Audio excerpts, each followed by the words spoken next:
صدا میاد، صدای اون هر شب هنوز میپیشه تو گوشم.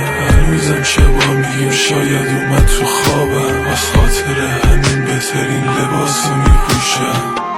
هنوزم بهترین تیکه از سبیمه، هنوز خودش میدونه همه زندگیمه.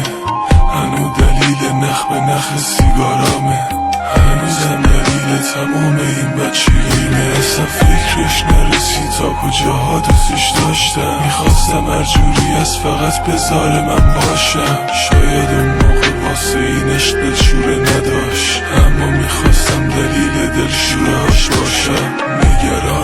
نگران خارای راهش، نگرانم اون دنیا بگن چی بوده گناهش. هر کاری میکنم اون دنیا جوابی نده، دوباره میبخشمش بیاد اگر پیشم